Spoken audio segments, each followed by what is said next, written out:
Assalamualaikum warahmatullahi wabarakatuh. Salam sejahtera buat kita semua.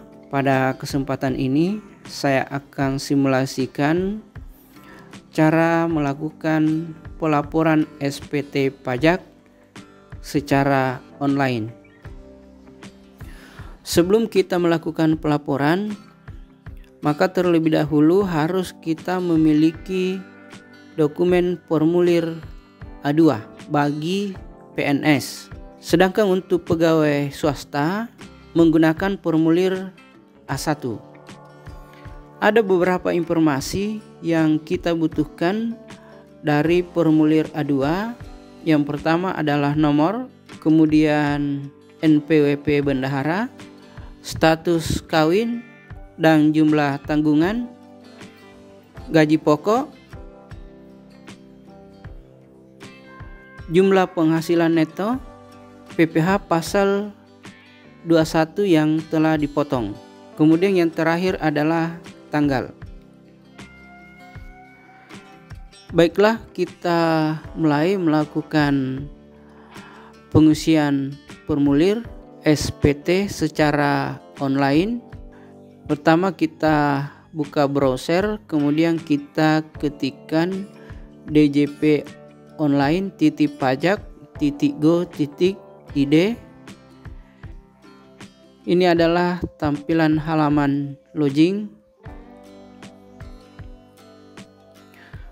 Bagian lupa kata sandi bisa memilih di bagian bawah. Kita inputkan NPWP, kemudian EPIN. EPIN kita peroleh dari kantor pelayanan pajak. Jika email juga kita lupa, maka kita centang ya, lalu kita inputkan email, kemudian kita inputkan kembali kode keamanan, lalu pilih submit. Maka nanti akan masuk di email kita link untuk memperbarui password. Untuk yang belum memiliki akun atau belum registrasi, bisa memilih belum registrasi, masukkan NPWP, masukkan EPIN yang diperoleh dari kantor pelayanan pajak, mengetikkan kembali kode keamanan, lalu pilih submit. Baik, kita login di akun, NPWP kita inputkan,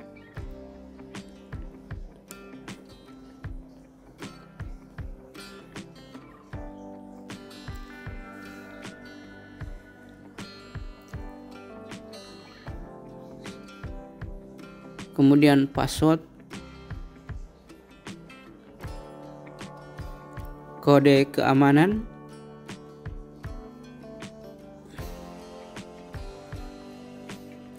kemudian kita login.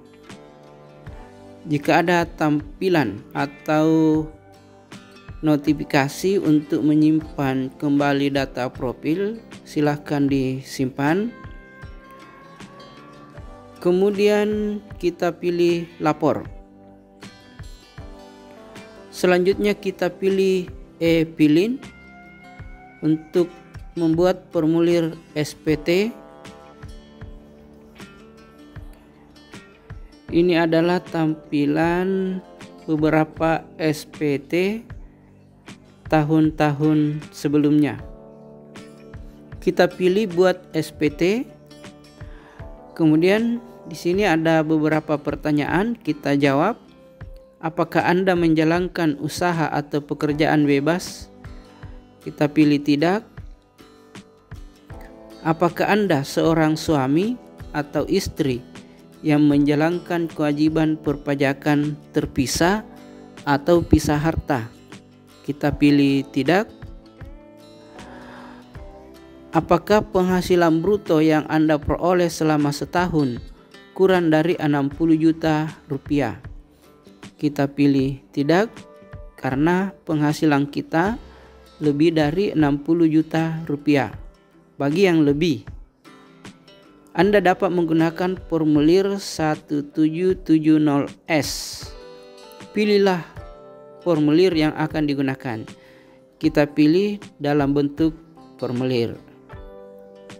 Jika penghasilan kita kurang dari 60 juta rupiah, maka kita pilih ya. Kita akan menggunakan jenis SPT 1770SS. Karena pada contoh ini lebih dari 60 juta, maka formulir yang digunakan adalah 1770S. Kita pilih dengan bentuk formulir. Kemudian kita pilih SPT 1770S dengan formulir. Ya, ini adalah halaman pertama formulir. Kita pilih tahun 2020, pilih normal. Untuk pembetulan kita isi, kemudian diisi pembetulan ke berapa. Kita pilih selanjutnya. Kemudian pada bagian A, penghasilan yang dikenakan PPh final dan atau bersifat final. Nah, pada contoh ini sebagai guru, maka penghasilan yang masuk di sini adalah penghasilan sertifikasi selama setahun dan tunjangan lain yang berasal dari daerah, baik daerah kabupaten ataupun provinsi. Kemudian totalnya ada berapa, kita jumlahkan, kemudian kita pilih tambah. Sumber dan jenis penghasilan kita pilih honor atas beban APBD atau APBN. Kemudian di sini total penghasilan. Jadi kita jumlahkan, sebagai contoh di sini sertifikasi ditambahkan dengan TPP atau penghasilan lain dari pemerintah yang merupakan beban APBN atau APBD. Kita ketikkan totalnya. Ini adalah total penghasilan selama setahun. Kemudian PPh bagi golongan 4 dikali 15% dan golongan 3 ke bawah dikali 5%. Total penghasilan di luar gaji yang menjadi beban APBN atau APBD, kemudian PPh kita simpan. Kemudian kita lanjut ke daftar harta. Jika ada tambahan harta selama 1 tahun terakhir atau selama tahun 2020, kita tambahkan kode harta. Jadi silahkan disesuaikan apakah kas, piutang, investasi, alat transportasi, harta bergerak, harta tidak bergerak, atau harta tidak berwujud. Kemudian nama harta, misalnya kalau kendaraan dituliskan kendaraan apa, tahun perolehan, harga perolehan, dan keterangan. Baru kita simpan. Karena ini tidak ada tambahan harta selama tahun 2020, jadi kita tidak perlu isi. Untuk melihat harta pada SPT tahun sebelumnya bisa kita pilih di sini. Kemudian kita ke daftar utang. Jika terdapat utang selama tahun 2020, kita pilih tambah. Di sini ada kode utang, silahkan disesuaikan.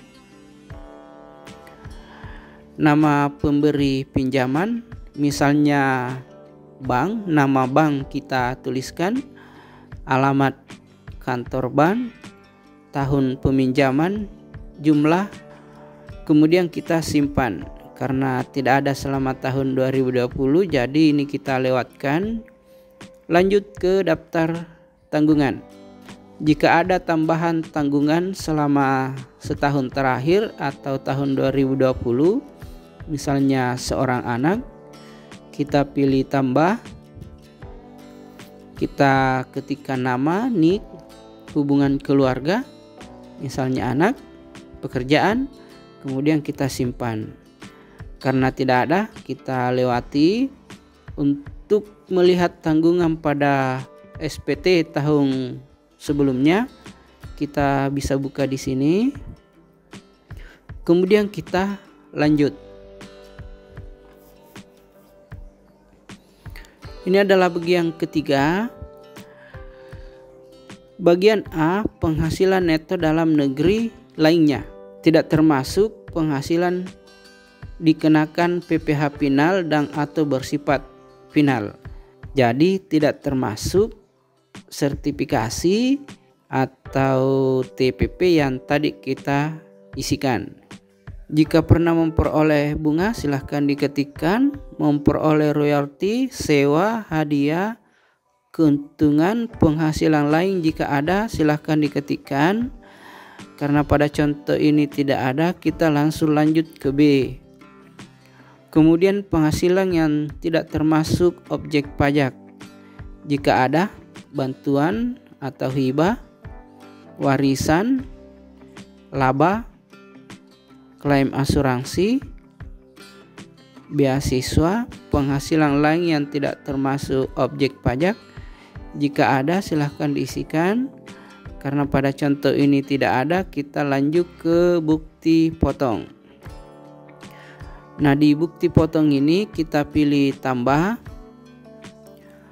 Kemudian jenis pajak, pasal 21 atau PPh 21.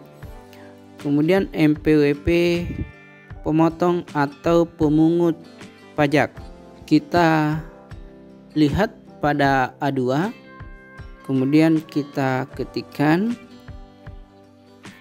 Setelah kita ketikkan, maka pada nama pemotong atau pemungut pajak itu akan otomatis tampil. Kemudian nomor bukti pemungutan atau pemotongan kita lihat di A2 di bagian atas, kita ketikkan.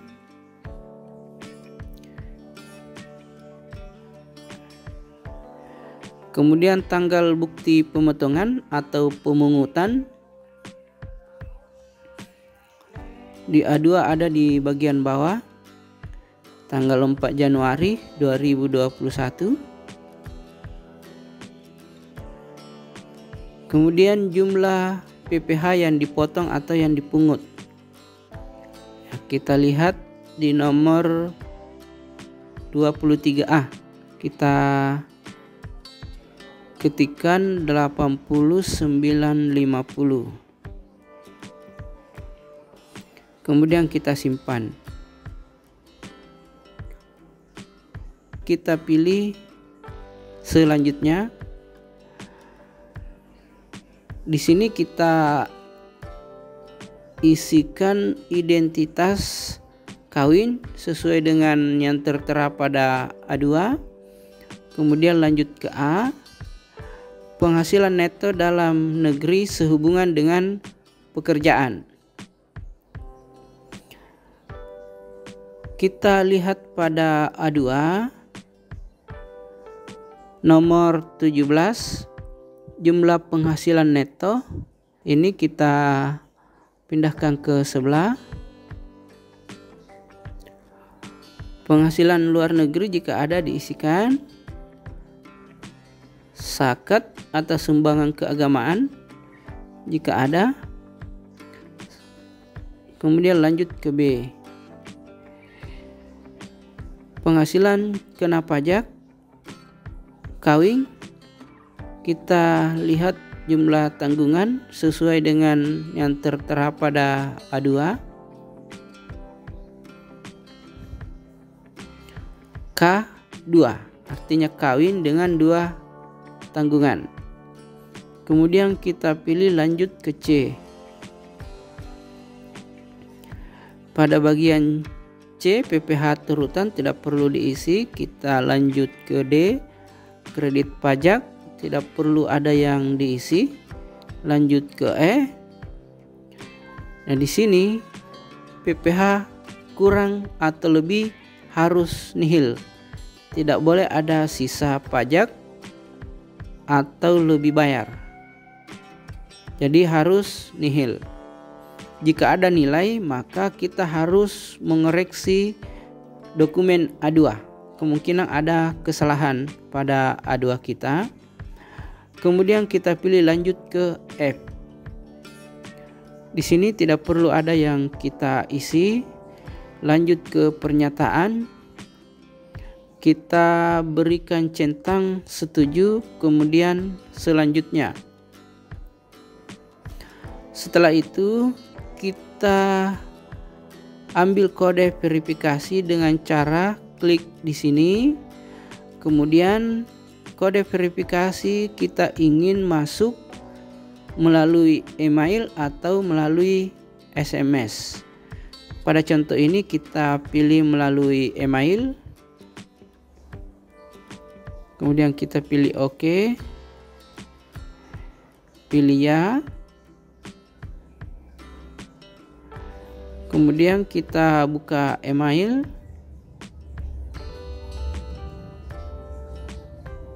Ya, kita lihat pada bagian update. Kita buka. Nah, ini adalah kode verifikasi. Ini kita copy.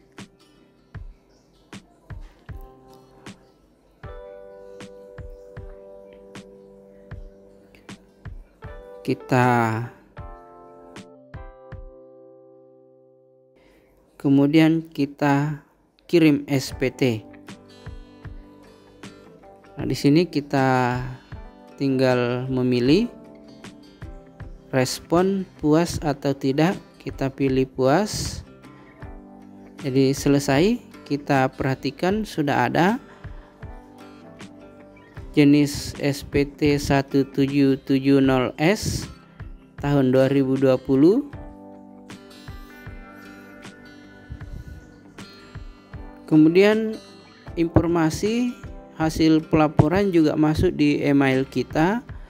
Bukti penerimaan laporan pajak secara elektronik masuk tersimpan di email kita. Kemudian di akun pajak kita juga ada di bagian ini. Selesai. Terima kasih, semoga bermanfaat. Wassalamualaikum warahmatullahi wabarakatuh.